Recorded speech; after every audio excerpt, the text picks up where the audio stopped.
What's up, guys? It's another episode of Around the Block Bloomington. We're here today with Alyssa Gallarneau, and she just released a new album. We're so excited to have her on. As always, we have the lovely Ashanti here, and we're just going to get into another episode. Alyssa, how's it going? Good. I'm excited to be here. Thank you for having me. That's so awesome. So tell us a little bit about the new album. Yes, so my new album is called Hard to Say. I started working on it in August, wrapped it up, and was able to push it out this new year. It consists of 6 songs. They're all originals that I wrote and composed myself, so it was a super exciting thing to put out. You worked really hard on the album. You started your career in like restaurants, right? When you were a kid? Yeah, I started in restaurants singing and even nursing homes, places like that. Frank Sinatra. Heck yeah. What's your favorite song on the album? Ooh, I would say my favorite song right now is Hey Hello. Let Yourself Grow I would say, those are my 2 front runners. Let Yourself Grow we released as a single just a little bit before Hard to Say came out. So, but on the actual EP album, I'd say, yeah, Hey Hello. Nice. Is there a reason, or? I just feel like that one it's very like lively. I love singing it. I love seeing how people respond to it, dancing wise. So it's been a really lively song for the album. You recorded in Columbus, Ohio. How did you get the opportunity to get to this point of recording in your studio? Which, congratulations, by the way. Thank you. That's an amazing accomplishment. And I mean, you're still in college. You're about to graduate. How did you fit all that time? You've worked so hard on this album. You said you started in August. Yes. So how did you not only get that opportunity, but how do you make it work with all the things you have going for you and on your plate? Yeah, it was actually, to answer your first question, so I got involved with Sonic Lounge Studios through my guitarist, Dan Pasowitz, and I got to work with the incredible Joe Veers. He's my producer. And, after our first studio trip, we knew that we were a great musical fit to work together, so we flushed out the entire EP together. But balancing-wise, it was a lot of trying to balance school, shows, and there were some nights where I would wrap up at the Bluebird at 2 in the morning, go home, and then get picked up at 5 in the morning with 2 hours in between to wind down, pack, and then head on the road to Columbus. So it was a lot of time commitments that I just kind of had to space myself out for and know that the sacrifices were all for something greater. So yeah. That's amazing. Thank you. Well, that must have been very exhausting. How do you balance, because you're still in school and all that, so what was that like, doing everything, just kind of, what was that process like? Yeah, it was a little bit of an intense balance. I mean, I've definitely had a lot of car rides where I'm emailing professors, working on projects. Oftentimes, I'd have Dan drive me. That way, I was able to try and get stuff done even during the school week. Because most of my studio trips would start on a Thursday and go into the weekend, all the way to Sunday or even Monday, and get back the day of and go to class. So yeah, it's definitely an intense balance. But are professors pretty lenient with this? And thankfully and surprisingly, yes. Okay. I wouldn't say necessarily lenient, but more so understanding. Okay. They know that music is the direction I want to go. So when it comes to things like classes like multicam production, she knows that I'm not going to be working in a control room one day, and that what I'm working on right now is going to ultimately serve me post grad a bit more. So I had a lot of professors willing to accommodate and help me work things around. Nice. So your career at the Bluebird. Yes. How is it there? It's fantastic. I would say. You tip your doors down? I would say. I'm so grateful that I get to play there. And when it comes to really taking music as seriously as I am now, I would say that, I got my start at the Bluebird in that sense. Because once I started playing for demographics of people our age and, actually gaining support from people our age, that's when I kind of had the courage to take off and putting my own originals out there. Nice. Yeah. I mean, you started with Backyard Function. By the way, if you don't know who she is, which most of you do, she is in the band Backyard Function from Blue and New. That was a beginning thing we should have said, but you started at Backyard Function, and now you're on the marquee by yourself.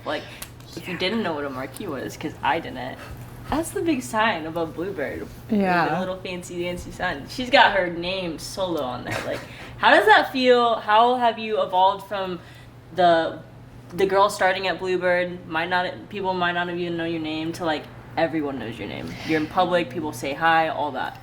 It has definitely been, I'll say, a year of growth.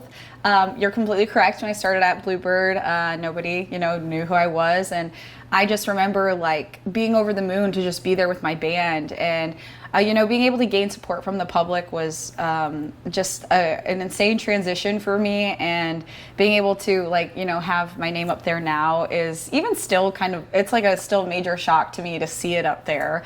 But nonetheless, I just feel grateful. I feel very grateful for everybody that's interacted with my music, interacted with me in public, people that come say hi when I'm out. I really appreciate it. So. Yeah. That's awesome. So this album that you just released, what was the process of writing it? Are there songs that mean a lot to you? Is it like a very meaningful album to you? And what do these songs mean to you? Yeah, I would say it's a very meaningful album. Hard to Say is actually called Hard to Say because I've got some ballads on there of lyrics, like pills that were hard for me to swallow, things that were really hard to get out. And, even showing some of my more like heartbreak songs to my parents for the first time, it's like you kind of get nervous about how people are going to respond to such a deep level of vulnerability. He was probably like, where do I literally. But there was a lot of vulnerability that went into it. But I think the fun part about it is when I first started creating it, I had a lot of deep emotion that was kind of going into those ballads, those slower songs. And then once I got those out, it really opened up this new space for me to create more fun and lighthearted and refreshing songs, which is why Let Yourself Grow and Hey Hello, while we released Let Yourself Grow as a single, it was not the first song on the EP. It wasn't even originally supposed to be on the EP. I just wrote it in the midst of this process. Same with Hey Hello.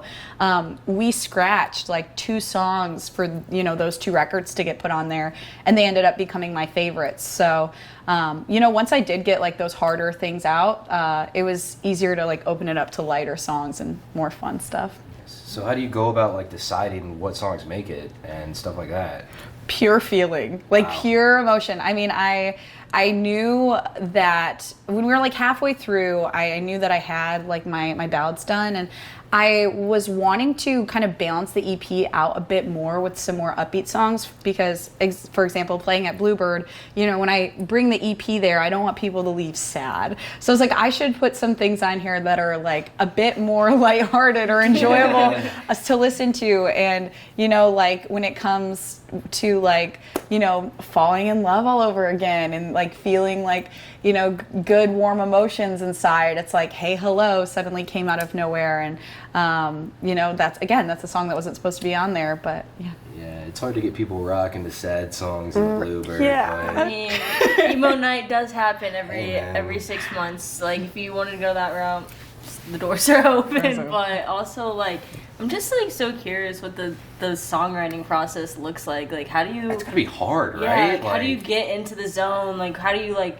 stay disciplined? I know I need to write, but I'm not feeling it. I don't know what to write. All that stuff. That is a total real thing. So there are some songs that just came about super organically, and it didn't even take me too much time to just flush them out. But there were other studio trips where I knew hey, I need material to bring in, and I would even there were days where I knew I had to write, and I would procrastinate and I'd push off, and I always tell myself though that when a song is ready to come out, it will certainly come out in its due time. Yeah. And that's happened where with Hey Hello and Let Yourself Grow again, both of those songs that weren't originally supposed to be on the EP, they came out and they're just own out of the blue, organic manner of I'm sitting in my room.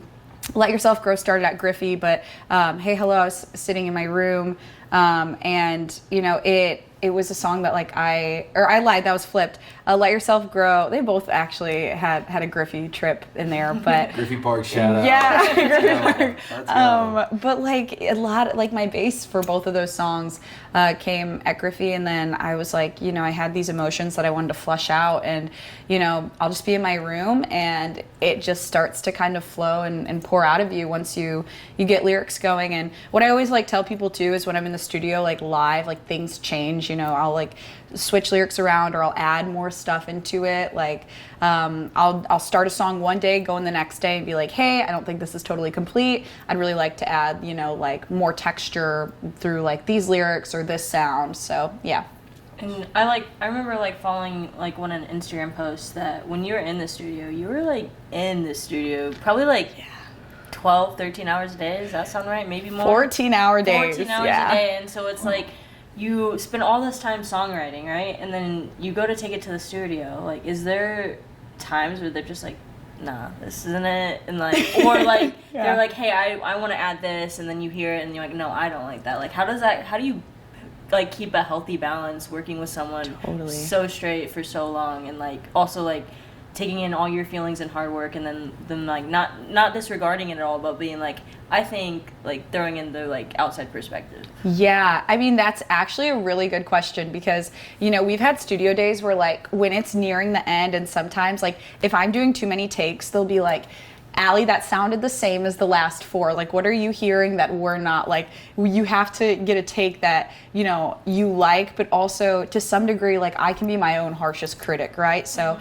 they are very good at keeping me on track and knowing, like, okay, like, see, maybe you're getting a mental block, and like we can take this and move forward with it, which has happened with so many songs. Like, I'll be in my head like wanting to do more takes or wanting to add and fill more sounds, and my producer's he's got a really tasteful ear, so he'll always tell me, like, okay, Al, like, it's time we're gonna take this take. If you really don't like it in the morning, we can come back and re-record that.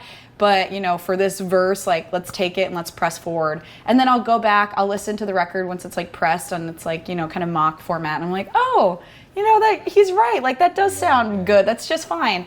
But when you're in there for so long, you can get in your own head. And, there are also ideas that like we're really good at working with each other, to where, if Dan has an idea that for like a sound that just doesn't work, like we are very good at communicating, like, like maybe we scrap that. Like, maybe we don't need a triangle there, But yeah, it's good stuff. So, like, are you looking for a triangle player though? Because like, are you experienced in the triangle? I mean, I know a few taps. That's right, Left, right. Hey, it's all it takes. Yeah, that's it, right? I think you can go in the middle. Yeah. I know who's on the next record. Yeah. Hey, around the block. There we go. Hey, first and I know. All right. So like days like that have to be frustrating when things aren't going your way. I'm sure there's days you spend 14 hours, you're not in there songwriting the whole time because you get writer's block, things get frustrating. Mm-hmm. How do you deal with that and get over it? Like self-care especially too. Yeah, I mean, I would have to say it's really like the passion for it that just drives me through it. Like I really, when I'm sitting there and I'm tired and all I've had is like Red Bulls and Slim Jims all day, and I know, the champ. Exactly. But I'll, like really just sit, in the studio and look around and be like, this is something that I've dreamt of for so long. I could be on hour 13, but I know this is an opportunity that like I've wanted my whole life, that other people are still, itching to have someday. And because of that, like I simply won't allow myself to, take any of it for granted. I appreciate every moment I've gotten there. So when I'm tired, it's just like, I center myself in that gratitude and keep going. Yeah, that's so like relatable too, because it's like I'm thinking about the opportunity I got this year with Who's Your Network, and like how that took me all week, and I was like so dedicated to it, and I know what you said, like it just doesn't feel like you're working, because it's like I wanted this opportunity, I'm doing what I love, like it doesn't feel like work. I don't care, I've not had much sleep over it, like it's just that kind of stress that it's like you crave. It makes it so like I worth love it, that you said that, because that's so like I relate to that, and that's such a cool thing that you're getting out here, you're chasing your dreams, like you're still a college student, or like about to graduate. So couple days. Like wow, crazy. There's just so much going for you, but you're still you're grateful for every opportunity. You stay humble.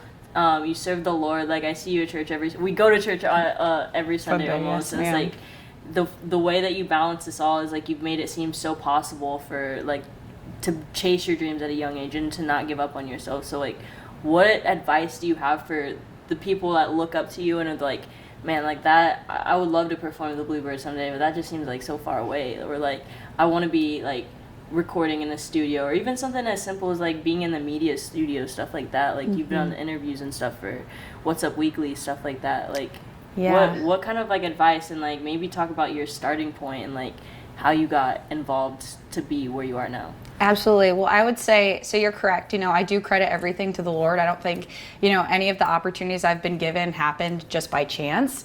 But, I would say advice-wise, it is you're never too early to start, and you're never too late. I think so many people get in their heads that like they see other kids like working and they're like, oh, they're ahead, how can I catch up, and I used to be in the same boat.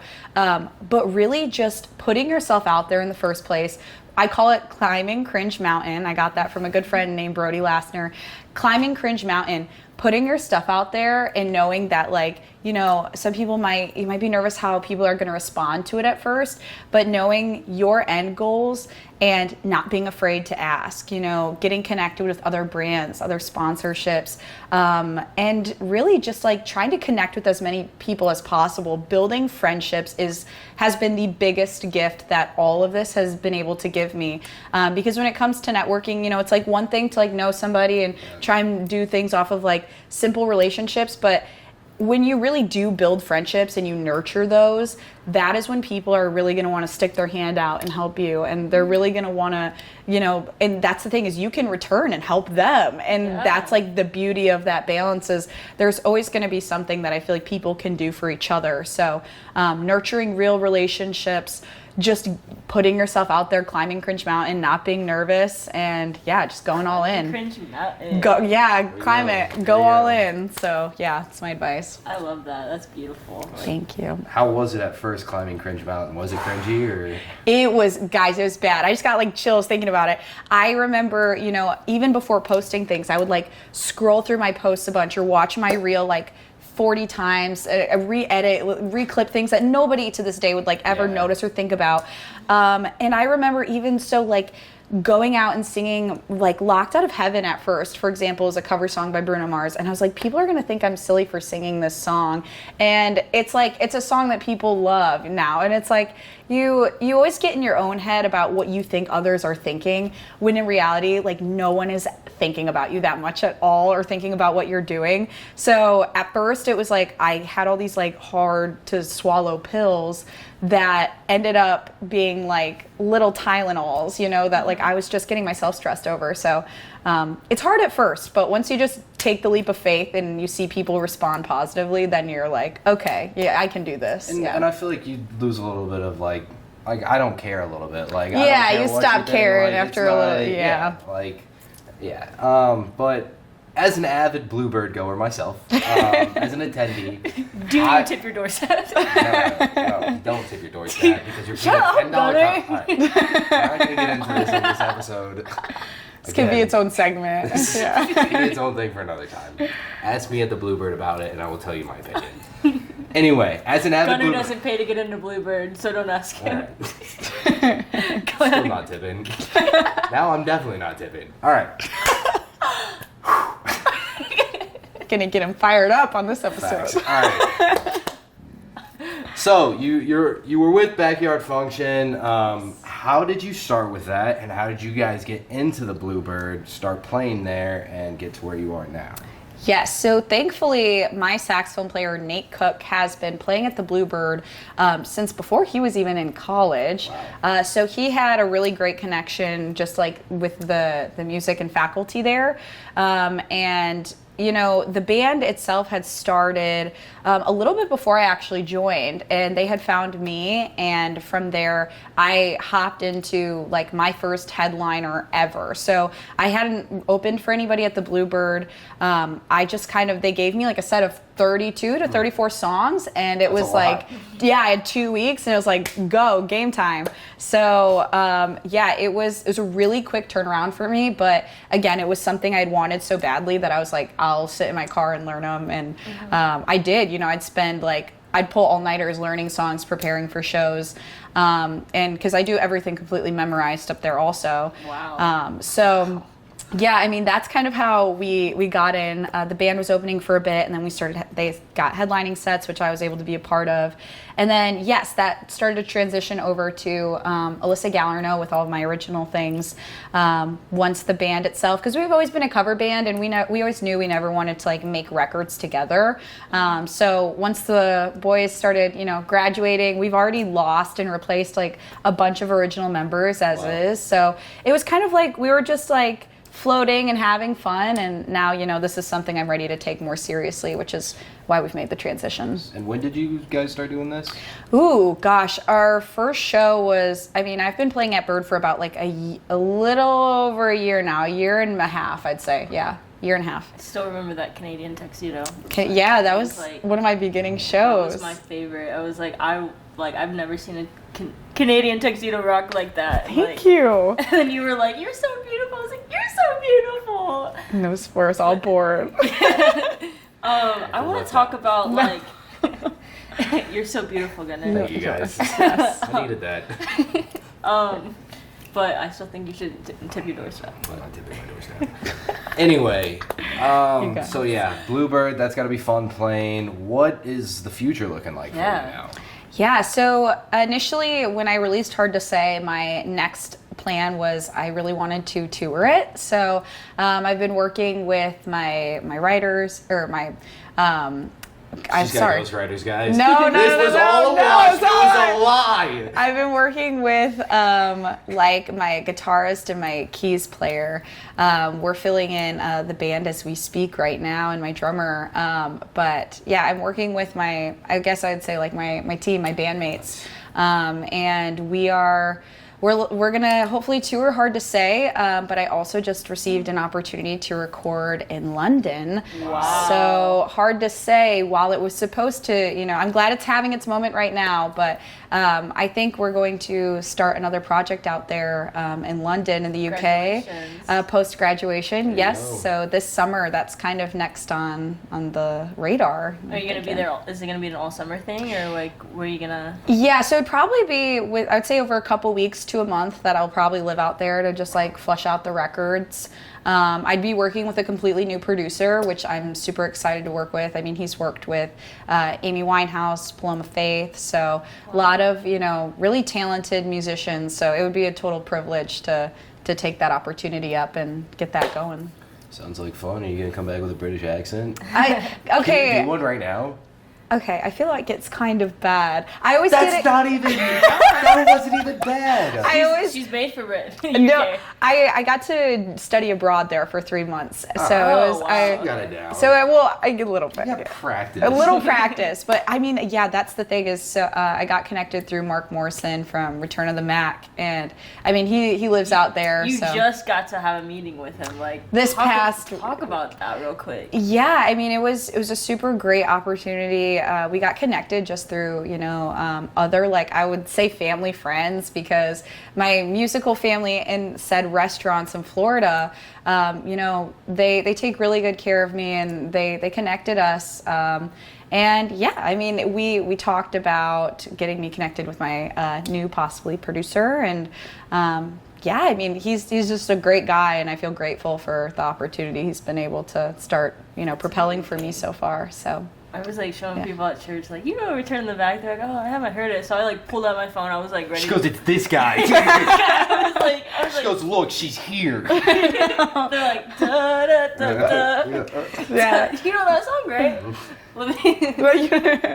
But yeah, no, he's super awesome. So I'm grateful. Yeah, definitely. That's amazing. Congratulations to both opportunities. Like that's God moving, like, for sure, and that's also your hard work being, like, the fruits of your labor just being harvested right now. So I'm absolutely super excited for you, and like, thank you. That's wow. Thank you. We wanted to kind of lead into your little 5 recap. Like, you had You are an IU student too. I am. Yeah, like you might have had a different experience than a lot of us, but still, you got to make it work as a college student. When you weren't performing, you were out celebrating. So like. Talk about your Little 5. Little 5 was a lot of fun this year.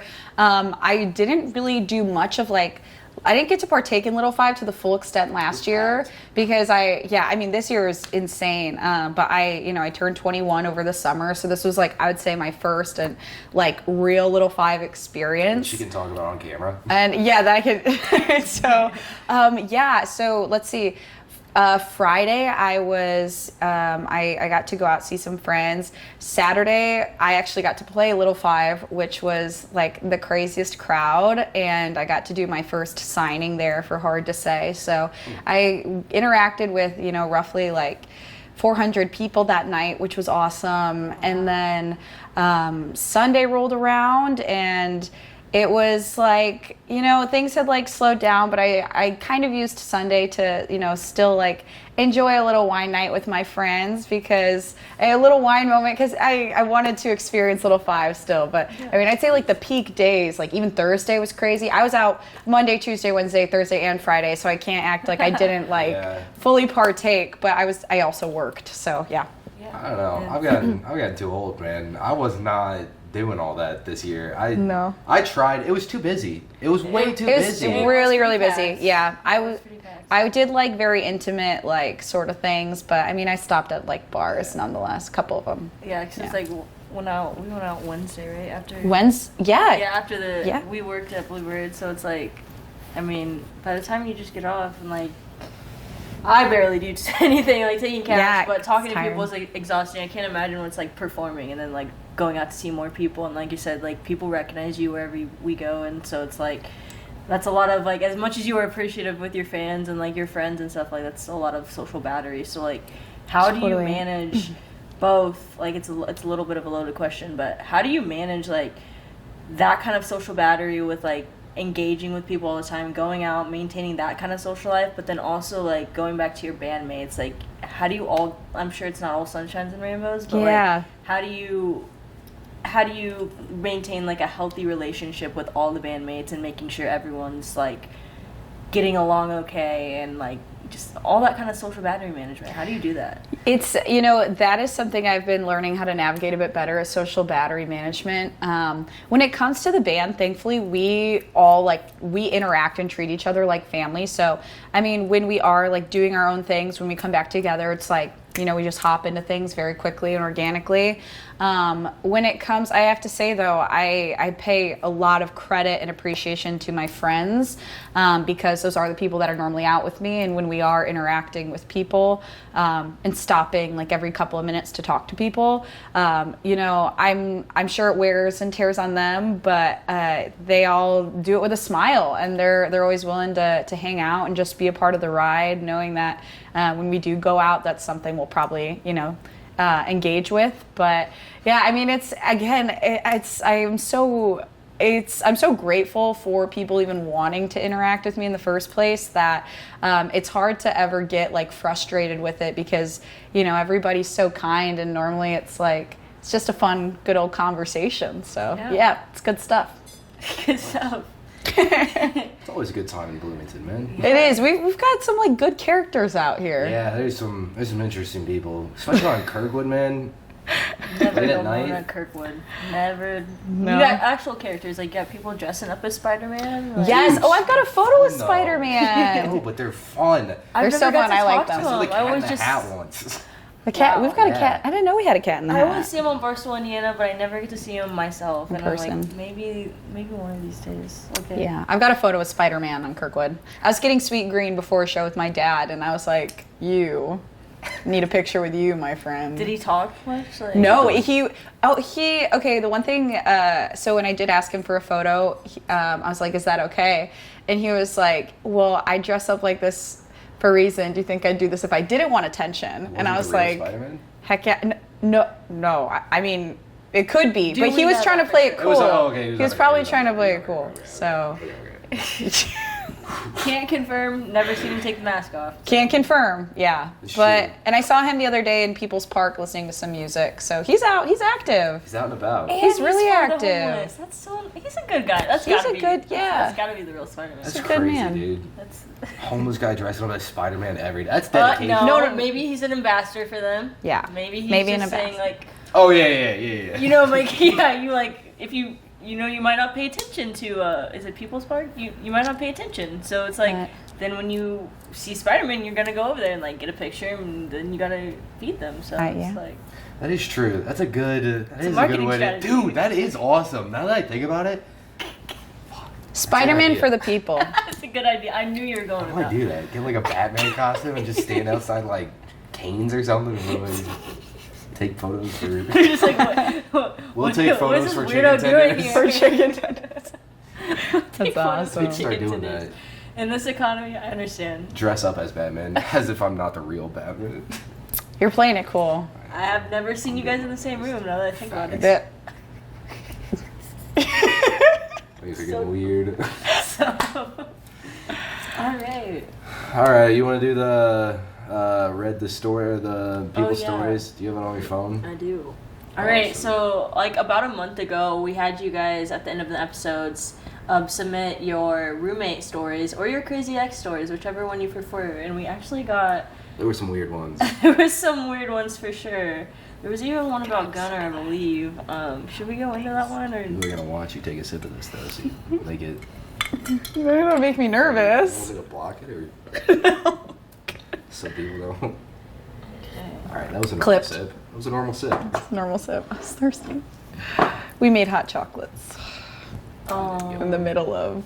I offered. I know. I'll do the first one. So, I moved in with college students at 16. They had a no closed door rule when boys were over. Little to say, I had someone over at 9 a.m. to be continued. He came for coffee at 9 a.m. and by 2 p.m. they found my mom's number by record search, called her, and told her they heard a moaning from the room while the door was wide open. God, how do you find her mom though? Record search? I don't even know how to do that. What do you mean, like Yellow Pages? Crazy. I don't know. Like got a phone book? Yeah. Okay. That's crazy. That's a stalker, bro. All right, but first of all, why is Okay. he over at 9 a.m.? Am I reading this? Yeah, the no. No closed doors either, and Was they're it, in was it a college? Christian school? I've seen like Bethel like. But Bethel even does then, that. you're gonna tell on her like snitches and stitches, man. I guess it's they're not You getting gotta any. do They're like, you. if I can't, no one else can. But still, telling her mom she was moaning. It's a horrible. Yeah. That seems like unchristian, like to. Why would you have the door open? Like, just don't follow it, or just I don't know. Yeah, she should have just left the door open and kept doing it. I would've, That's like, what should have happened. I You would've- should. I obeyed your policies. I left the door open. It's your fault for watching. All right, next one. Flip it. Next one. Okay. Okay. This girl moved out suddenly, said her parents made her. Then she canceled all the utilities as she wanted them to be in her name, plus found out she stole hella money. The sus roommate. That's not fun. That sounds like legality troubles. Sounds like a Batman villain. Did you like that game? How do you? Oh, wait, hold Am on. I doing the next one, guys? It's not in order because like sometimes somebody does it for Yeah, himself. we're supposed to smile at the camera. Smile at the camera and wave, boys. Oh wait, yep. This one's a good one. One time, my roommate stole my baked cookies, ate them all, then had sex with each other after beer bonging a beatbox. Dude, hell yeah. You know what? Good for those two. Those guys had a good night, and it sounded like they did not care if anyone ruined it, okay? Those two... Wait, with each other? I wonder. Yeah, their roommates had sex with each other. It doesn't have to be guy, bro. What?